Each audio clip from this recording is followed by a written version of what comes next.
दोस्तों, मैं शदाब खान इसके टीचिंग में आपका स्वागत करता हूं।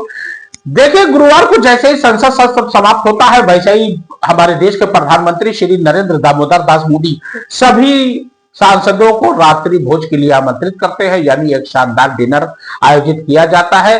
और ये डिनर उनके आवास पर यानी होटल नंबर 7 में कल्याणपुर मार्ग के वहां पर आयोजित किया जाता है और सभी सांसद वहां पर सम्मिलित होते हैं, इकट्ठा होते हैं और सबको बाकायदा बस में बैठा के, बस लगाई जाती है, बस में बैठा के सबको जो है वहां पर लोक कल्याण मार्ग 7 नंबर होटल में उनको भेजा जाता है। वहां पर एक शानदार रात्रि भोज का आयोजन किया जाता है।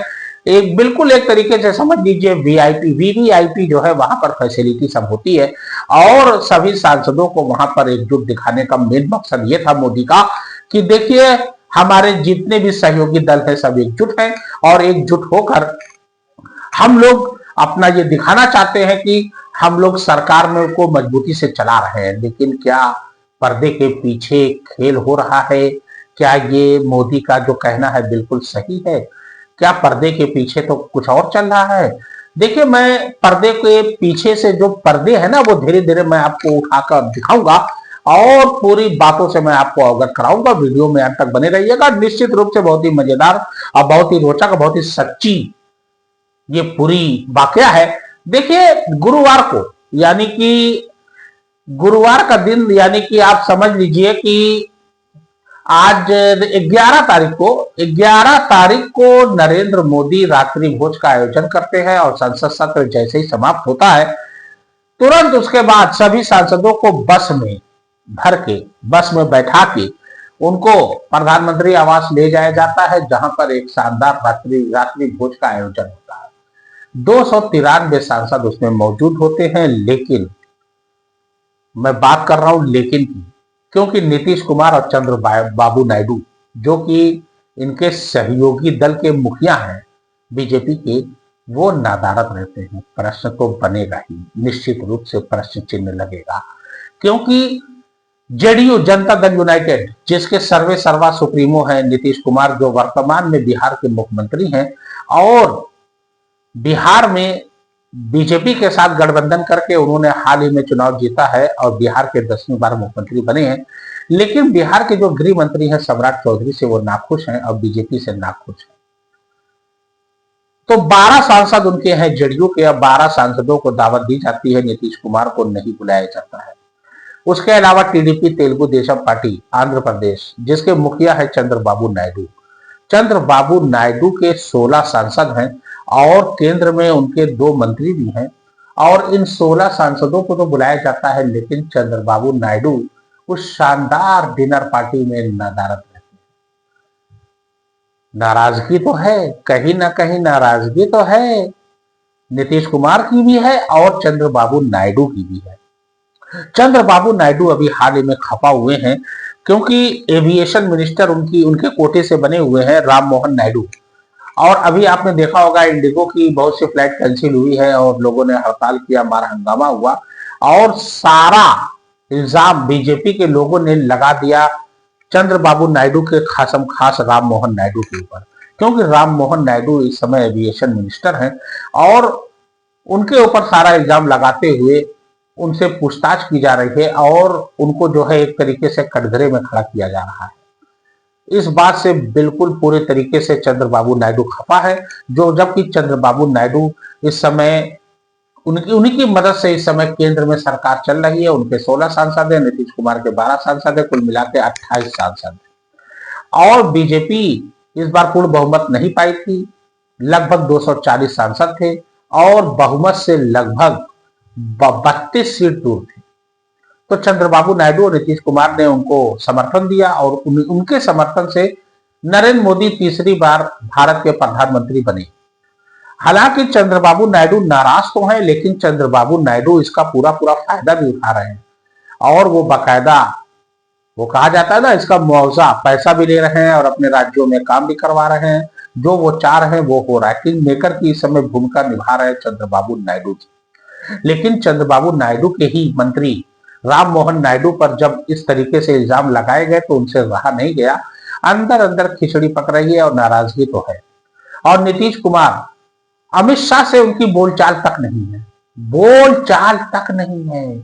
अमित शाह चाहते थे कि बिहार में उनकी तरफ से बीजेपी की ओर से कोई मुख्यमंत्री बने, नया चेहरा या सम्राट चौधरी ही बने, लेकिन अमित शाह चाहते थे कि बीजेपी का ही कोई मुख्यमंत्री बिहार का बने, क्योंकि नीतीश कुमार 9 बार मुख्यमंत्री बन चुके थे और वो ये नहीं चाहते थे कि नीतीश कुमार 10वीं बार मुख्यमंत्री पद की शपथ लें। लेकिन वो कहा जाता है नीतीश कुमार जो है राजनीति के पुराने पुरोधा, उन्होंने भापते हुए मौके को और बीजेपी की मंशा को पूरी तरीके से भाप कर अपने सभी विधायकों को इकट्ठा किया और उसके बाद फिर मुख्यमंत्री पद की शपथ ली। तो ये बिल्कुल जग जाहिर है कि नीतीश कुमार और अमित शाह में इस समय बनती नहीं, बिल्कुल नहीं बनती, बोलचाल तक नहीं। और नीतीश कुमार को डिनर पार्टी में नहीं बुलाया गया, जबकि उनके सांसद थे, कुल मिला के 293 सांसदों के लिए डिनर रखा गया था। अगर नीतीश कुमार और चंद्रबाबू नायडू को बुला लेते तो क्या हो जाता, 2 प्लेट और लगती और क्या। भाई वहां तो भाई पैसे की तो कमी है नहीं, सभी सांसद खुद ही करोड़पति अरबपति हैं। लेकिन ना बुलाने का सबसे बड़ा कारण यही है कि नाराजगी तो कहीं ना कहीं है और प्रश्न तो उठता ही है, क्योंकि दोनों पार्टियों के सहयोग से ही नरेंद्र मोदी की केंद्र में सरकार चल रही है और नरेंद्र मोदी से अगर ये समर्थन वापस लेते हैं तो बिल्कुल साफ तरीके से एकदम क्लियर है कि बीजेपी अल्पमत में आ जाएगी और उसको विश्वास मत हासिल करने के लिए संसद में बहुत ही ज्यादा जोर लगाना होगा। उधर मैं बात कर रहा हूं एकनाथ शिंदे की। एकनाथ शिंदे जो कि महाराष्ट्र के उप मुख्यमंत्री हैं और उनके 7 सांसद हैं, और ऐसा माना जाता है कि एकनाथ शिंदे भी बीजेपी से खफा है, क्योंकि महाराष्ट्र के मुख्यमंत्री देवेंद्र फडणवीस से उनकी बनती नहीं, बिल्कुल एकदम उनकी ना सुनी जा रही है, ना उनके मंत्रियों की सुनी जा रही है, ना उनके सांसदों की सुनी जा रही है और ना उनकी बात सुनी जा रही है। अब देवेंद्र फडणवीस से बहुत ज्यादा दूरी बन चुकी है और ऐसा माना जाता है कि कुछ और लोग बीजेपी के ही पार्टी के लोग, कुछ लोग खफा है।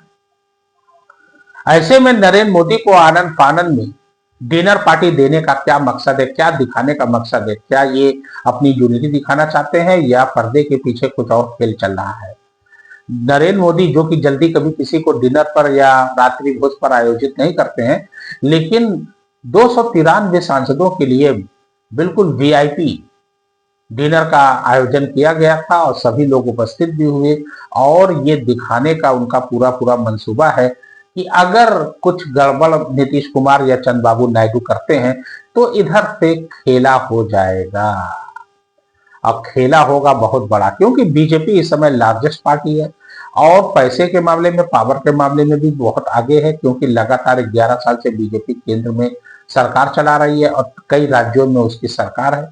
तो जाहिर सी बात है मालदार पार्टी तो है ही और पैसे की ही दुनिया है और पैसे के बल पे तन मन धन साम दाम दंड भेद वाली नीति जो है अपनाते हुए बीजेपी, अगर नीतीश कुमार ने पलटी मारी, क्योंकि नीतीश कुमार जिसके लिए विख्यात है और नीतीश कुमार बीजेपी से काफी नाराजगी भी है, अगर नीतीश कुमार ने पलटी मारी तो इधर चाणक्य की भूमिका में बैठे हुए हैं, विराजमान है अभी अनिल चंद्र शाह और वो बिल्कुल तरीके से अपना पैतरा खेलेंगे, अपनी चाल चलेंगे और चाल चलकर पटखनी देने के लिए पूरी तरीके से वो तैयार बैठे हुए हैं। चंद्रबाबू नायडू भी उधर नाराज हैं और चंद्रबाबू नायडू की नाराजगी का सबसे बड़ा कारण यही है कि उनके कोटे के जो मंत्री हैं राम मोहन नायडू, उनके ऊपर तरह तरह के इल्जाम लगाए गए। अब पूरी जो इंडिगो की फ्लाइट कैंसिल हुई है, ये पूरा ठेकरा उनके ऊपर फोड़ दिया गया। अब देखना ये है कि आने वाले वक्त में चंद्रबाबू नायडू इसको कैसे हैंडल करते हैं, नीतीश कुमार इसको कैसे हैंडल करते हैं, ये तो वक्त बताएगा। लेकिन बीजेपी जो कि बहुत ही दूरदर्शी पार्टी है, दूर तक चाल समझ कर देख कर चलती है, वो पहले से ही अपनी चाल चल चुकी है। वो कहा जाता है ना, शतरंज में आगे की चाल सोच कर चाल चली जाती है, तो बीजेपी वही है। वो आगे की चाल को समझकर, आगे की मौके को देखकर समझकर वो चाल चलती है और उसने पहली चाल अपनी चल दी है। नीतीश कुमार और चंद्रबाबू नायडू नदारद थे उस पार्टी में और सभी 293 सांसद उस डिनर पार्टी में थे। इसका ये मतलब साफ है, क्लियर मैसेज है कि कहीं ना कहीं मामला थोड़ा गर्माता होता हुआ नजर आ रहा है। अब आने वाला वक्त बताएगा कि बीजेपी के साथ क्या नीतीश कुमार और चंद्रबाबू नायडू रहते हैं या बीजेपी का साथ छोड़ते हैं। अब बीजेपी इधर चंद्रबाबू नायडू और नीतीश कुमार के नेताओं को तोड़ने पर लगी हुई है, क्या वो तोड़ पाती है। हालांकि नीतीश कुमार के बहुत ही खासम खास लल्लन सिंह बीजेपी के संपर्क में लगातार है, अमित शाह के और बीजेपी के तमाम बड़े बड़े नेताओं के संपर्क में, और नीतीश कुमार को इसी बात का डर है कि कहीं मेरी पार्टी को तोड़ ना दिया जाए। जैसा कि महाराष्ट्र में आपने देखा, शिवसेना को तोड़ा गया, एक नाथ शिंदे अलग हो गए और उद्धव ठाकरे अलग हो गए। उसी तर्ज पर भी अगर नीतीश कुमार और चंद्रबाबू नायडू ने अपना खेल खेला तो बीजेपी पूरी तरीके से तैयार बैठी है कि वो निश्चित रूप से शतरंज को बिसात मान के अपनी चाल चल के तुरंत मात देने के लिए आतुर है। और इन सब के लिए सबसे माहिर जो माने जाते हैं वो है बीजेपी के चाणक्य अमित अनिल चंद्र शाह जी।